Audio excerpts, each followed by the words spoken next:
do you define legacy? Is it who you beat, or is it what you won? Is it longevity? And it's not a rhetorical question. I'm just using these words to trap you to make you feel stupid, because it makes me feel good about myself. I already know how important longevity is to you. I already know that you put longevity in front of everything. I also know about yourself that you deny that. But you busted. You're already busted, because you said Volk is the greatest featherweight ever. As a consensus of our community, myself included, I say Volk is the greatest featherweight ever. Now, Ilia Topuria cruised right on through him, like he wasn't even standing there. Which would obviously make Ilia, particularly in the evidence of being undefeated, it would obviously make Ilia the greatest featherweight ever. But that's not the way the story is told. Not by you, and frankly, not by anybody. Ilia wasn't there long enough. Now, that probably surprises you about yourself. You probably thought that you were the kind of person that looked at matches and accomplishments, and it didn't matter how long somebody was there. That's probably what you thought of yourself. You now have learned something about yourself. So, keep that in mind. And now let's shift gears to something Merab said. And it would be difficult for me to explain to you how popular Merab is right now. This dude is red hot. I mean, it was a year ago. Merab could go anywhere and do anything. He can barely get around. I mean, I'm telling you, you want to talk about popularity, wherever somebody was 1 year ago, and then look at how much they've gained. How there is nobody that has gained who has had a meteoric rise in the last year stronger than Merab. But it's relevant because Merab's opinion now becomes more relevant. I will listen and view what Merab says to a stronger degree now that he has proven and earned his right to that opinion. And he said, and what Merab was talking about was Islam versus Ilia, and should it happen. And Merab said it's a very tangled web. And I love that metaphor because it is complicated. It is quite complicated. But Merab said it's a very tangled web, but at the end of the day, Ilia cannot be denied. He is the undefeated champion of the world, and if you're not going to go with him, who are you going to go with that makes more sense than him? Like here, what Merab was saying is here's the argument for Ilia, which is twofold. He's the undefeated goddamn champion of the world. That's it. That's all he is. But do you feel that you have anything stronger than that? Oh, you do. Go ahead and raise your case. And the case was made. In this case, he brought up Charles.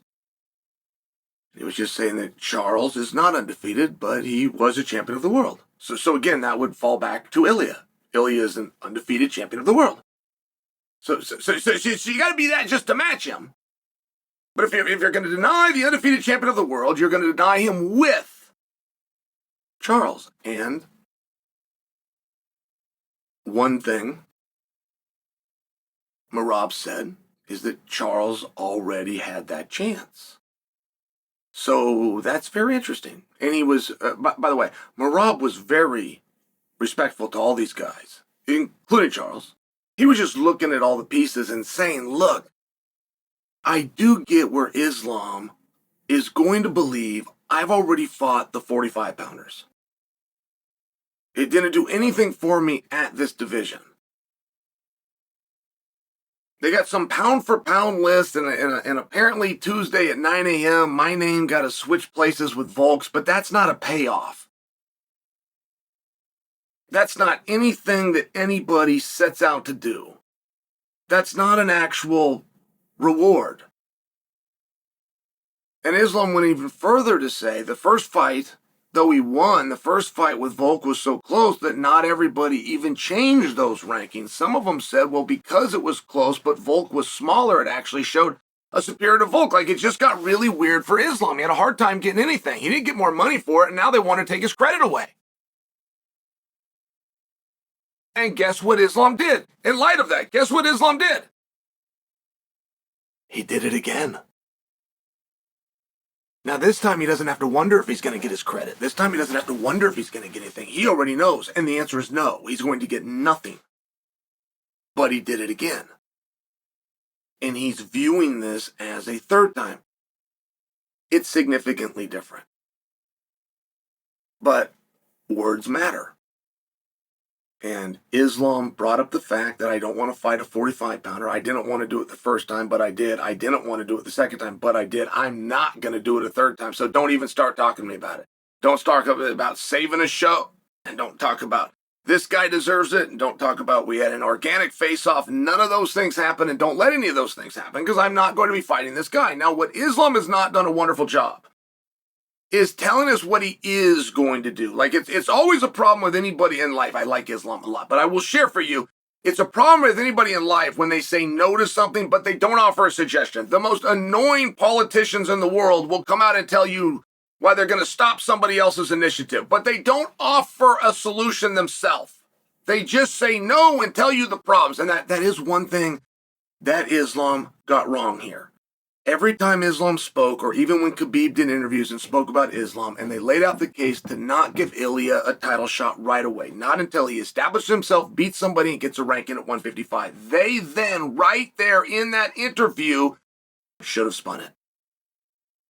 They should have spun that forward and said, we want to fight Justin Gaethje. And they could have said that for a million reasons to respect him. Khabib bought him. We're buddies behind the scenes. We got the same manager. It's more money to the same family. I mean, there would have been no wrong answer. But there should have been an answer. And it is an interesting spot. And it's not going to be Ilia Topuria. In fact, I'm told it is going to be Justin Gaethje. But the next best thing, if it's not Ilia Topuria, who would Ilia Topuria face? Would he go into Sarukian? I'm told by Daniel Cormier, no. I'm told there is a tie-in to the country of Georgia, and that fight simply will not happen. Would Paddy the Baddy, who's got the most heat, the most organic heat, but that's a lot of momentum that comes to a stop that night for one of them.